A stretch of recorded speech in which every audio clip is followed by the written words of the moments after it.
What is discipline? Simply ये है doing the hard work when you don't feel like it.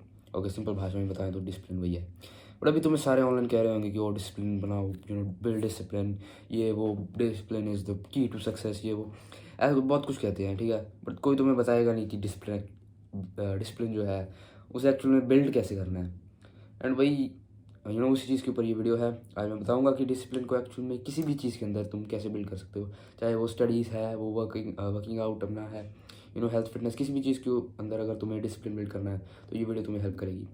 सो अगर तुम्हारे पास attention span है, अभी तक तुम कमेंट्स एंड सजेस्टेड वीडियोज़ के ऊपर स्क्रॉल डाउन नहीं किए हो, तो ये वीडियो तुम्हारे लिए होने वाली है। सो सबसे पहले हम पॉइंट के ऊपर जाते हैं, जो कि है प्रोग्रेसिव ओवरलोड। सिंपली अगर तुम एक न्यूबी हो जिम के अंदर, राइट, अगर तुम्हें कोई जाते सारी कह दे कि ओ भाई जा 100 किलो की बेंच प्रेस लगा, नहीं लगा पाओगे भाई, हड्डियाँ टूट जाएंगी तुम्हारी, ऐसी तैसी हो जाएगी, इंजरी हो जाएगी, ठीक है, नहीं लगाओगे। और अब तुम एक्सपेक्ट करते हो कि तुमने पहले कभी कोई स्टडी ही नहीं की है, ठीक है, ज़िंदगी के अंदर, लाइक कुछ तुम अच्छे से पढ़ते नहीं, एग्जाम के पहले नहीं पढ़ते, और अब तुम कहते हो कि मैं कल सुबह उठूंगा और मैं 4 घंटे पढ़ूंगा, मैं पूरा सिलेबस खत्म कर दूंगा कल ही उठ के। ऑब्वियसली नहीं होने वाला। तुम उठोगे, तुम 10-20 मिनट ज़्यादा से ज़्यादा पढ़ लोगे एंड बस फिर अपना फ़ोन उठा के गेम वेम खेलने लग जाओगे, वही अपना नॉर्मल रूटीन, वही सब चीज़ें कंटिन्यू करोगे यार ना, स्टडीज़ तो मेरे लिए है ही नहीं। तो इसलिए प्रोग्रेसिव ओवरलोड जो है ये एक बहुत ज़्यादा इंपॉर्टेंट चीज़, जिम का ही कॉन्सेप्ट है, जो कि हम इसको डिसिप्लिन बनाने में यूज़ करेंगे। सिंपली करना क्या है, अगर तुम्हें मतलब स्टडीज़ नहीं की कभी तक, ठीक है, तुम पढ़ते नहीं हो, तुम्हें पढ़ना बस पसंद नहीं है, एग्ज़ाम से पहले ही पढ़ते हो सिर्फ, तो हमें सीधा, अगर जैसे कि मैंने बताया कि सीधा अगर तुम स्टडी करने लग जाओगे 4 घंटे 5 घंटे, तो तुमसे नहीं होगा। हमें क्या करना है, हमें छोटे अमाउंट से स्टार्ट करना है, start small then go big over time. तो सिंपली हमें पहले 10 मिनट पढ़ना है सिर्फ। ओके, 10 मिनट पढ़िया। ओके, 2-3 दिन तक ये कंटिन्यू रखना है, 10-10 मिनट हमें पढ़ना है, कंसिस्टेंसी ओवर टाइम हमें बिल्ड करनी है। उसके बाद अगर तुम कंफर्टेबल होगे कि हाँ मैं 10 मिनट तो पढ़ ही लेता हूँ आराम से, ठीक है, तो तुम्हें 5 मिनट और ऐड कर देने हैं उसके बाद। ओके, 5 मिनट और ऐड हो गए, अभी हो गया, ठीक है, अभी तुम कर लेते हो स्टडी आराम से, उसके बाद 5 मिनट और ऐड कर दें, और ऐड कर दें, ऐसे करते करते तुम 1 आवर 2 आवर 3 आवर ऐसे करते तुम ओवर टाइम बिल्ड कर लोगे डेली अपना हैबिट, कि अरे वाह मैं तो इतना आराम से पढ़ लेता हूँ, पहले मेरे से 10 मिनट नहीं पढ़ा जाता था, अब मैं पढ़ लेता हूँ भाई 2 घंटे 3 घंटे, ऐसे करके डिसिप्लिन बिल्ड होता है। इसे कहते हैं प्रोग्रेसिव ओवरलोड, एक बहुत इंपॉर्टेंट कॉन्सेप्ट है। सो यार ये अपना पहला पॉइंट है। उसके बाद है हमारा स्टॉप थिंकिंग, ठीक है। एक काम को करने पूरा प्रॉपरली करने से पहले हमें उसके ऊपर एक एक्चुअली लगना पड़ेगा, हमें बैठना पड़ेगा हमें स्टडी करने से पहले, ठीक है। तो वही भाई मोस्ट ऑफ द टाइम एक बहुत ज़्यादा मुश्किल चीज़ होती है कि अगर हम लाइक स्टडी बुक ही नहीं खोली हमने, तो कैसे पढ़ोगे तुम, मोटिवेशन ही नहीं मिलेगी हमें। बट अगर तुम्हारे सामने बुक खोल के हमने रख दिया है, ठीक है, बुक खोल के रख दिया है, चैप्टर वगैरह सारा कुछ खोला हुआ है, तब तुम आराम से पढ़ लोगे यार कि ओके। अभी मैं स्टडी का ही बार बार एग्जाम्पल ले रहा हूँ, और भी तो लाइक जिम का ले लो, ठीक है। अगर तुम मतलब वैसे जिम स्किप क्यों करोगे, क्योंकि तुम बेड के अंदर शांति से ऐसे लेटे हुए हो, ठीक है, अब तुम्हें मन नहीं कर रहा, बट अब जब तुम अगर जिम एक्चुअली पहुँच जाओगे तो बहुत कम चांस है कि तुम वर्कआउट को स्किप करोगे।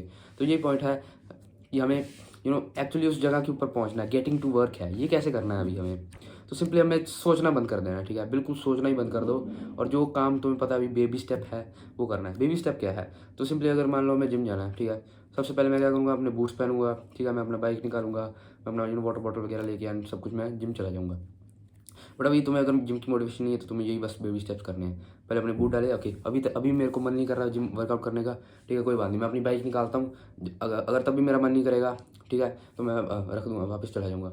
ओके, अब बाइक निकाल ली मैंने, अच्छे से बाहर सारे कर लिया, अब कहता चलो जिम चले ही जाते हैं। अब जिम पहुँच के भी अगर तुम्हें मन नहीं कर रहा वर्कआउट करने का, तो मतलब बहुत कम चांसेस है, इतने टाइम में हो जाता है। ये बेबी स्टेप्स का यही पॉइंट है, अपने आप को धीरे धीरे स्टेप टू द पॉइंट अपने वर्क के अंदर लगा देना है। तो तब तक जब तुम जिम पहुंच जाओगे, तब तुम्हारे अंदर ऑब्वियसली मोटिवेशन आ जाएगी, हाँ यार चलो वर्कआउट कर ही लेते हैं, दूसरों को देख लो कि तुम दूसरे भी वर्कआउट कर रहे हैं फुल जोर से, एंड अच्छे से अपने अंदर एड्रेनलिन जो है वो पंप अप हो जाएगा। एंड या ये है अपना second point, simply stop thinking, and जो अपने बेबी स्टेप्स हैं वो करने हैं। एंड अगला है अपना final point, built over time. Okay, simply अपना डिसिप्लिन जो है ये एक ही रात में तुम्हारा बिल्डअप नहीं होएगा, ठीक है, कि अगर तुम कहोगे अरे वाह मैं तो आज मतलब जैसे मैंने कहा कि 4 घंटे सीधा पढ़ने लग जाओगे, ऐसा नहीं है, बहुत टाइम लगेगा इसके अंदर तुम्हें। और इसके अंदर सबसे ज़्यादा इंपॉर्टेंट जो चीज़ तुम्हें ध्यान रखनी है वो है गिव अप नहीं करना, ठीक है। काफ़ी अभी पॉइंट्स आएंगे इसके बाद भी, अगर तुम बेबी स्टेप भी करोगे, ये सारे जितना मैंने बताया वो भी करोगे ना, प्रोग्रेसिव ओवरलोड भी करोगे, बेबी स्टेप्स भी करोगे, तभी तुम्हें ऐसा होगा कि तुम कई बार छोड़ दोगे, कई बार तुम वर्कआउट नहीं करोगे, ठीक है। बट सबसे इंपॉर्टेंट पार्ट है कि अपने ऊपर गिव अप नहीं करना है, क्योंकि किसी और लोग बंदे के ऊपर तुम गिव अप कर सकते हो, बट अपने ऊपर गिव अप कभी मत करो कि और यार मैं तो है ही नहीं वर्कआउट करने वाला, मैं फिट हुई नहीं, ठीक है, मैं पढ़ने वाला इंसान ही नहीं हूँ, बच्चा ही नहीं हूँ मैं कभी वैसे स्कूल वाला। तो ऐसा अगर करोगे तुम, कोई इसका फ़ायदा नहीं है। ये बहुत ज़्यादा एक लो लेवल चीज़ होती है अपने ऊपर गिव अप कर देना। ये एक इंपॉर्टेंट चीज़ है। लाइक मैं अपनी बात बताऊँ तो मैं शुरू से कोई ऐसा कंसिस्टेंट बच्चा नहीं था बिल्कुल भी, ठीक है। मैंने वर्किंग आउट से अपनी सेल्फ इंप्रूवमेंट शुरू की थी, एंड उसके बाद 1 महीना में लग जाता, फिर मैं 2 महीने फिर छोड़ देता, फिर 1 महीना लग जाता, फिर छोड़ देता। एंड लाइक ऐसे होते हुए मैंने ओवर टाइम मैंने ऑब्वियसली डिसिप्लिन बिल्ड कर दिया। और भी काफ़ी चीज़ें वीडियो देख लेना, मैंने बनाई हुई है इसके ऊपर, ठीक है। तो ओवर टाइम जो है डिसिप्लिन बिल्ड होता है। मैंने अपने आप पर गिव अप नहीं किया, ये मेन पॉइंट था। जब तक गिव अप नहीं करते हो तब तक तुम of course you can get over anything. तो यार यही वीडियो थी, अच्छी लगी तो सब्सक्राइब कर दो। बहुत ज़्यादा फालतू यूट्यूबर्स को तुम फॉलो करते रहते हो, सब्सक्राइब करते रहते हो, मेरे को भी कर लो भाई। मैं तुम्हें कुछ अच्छी चीज़ें सिखाऊंगा, कोई लाइफ में कुछ बन जाओगे। Okay then, thank you.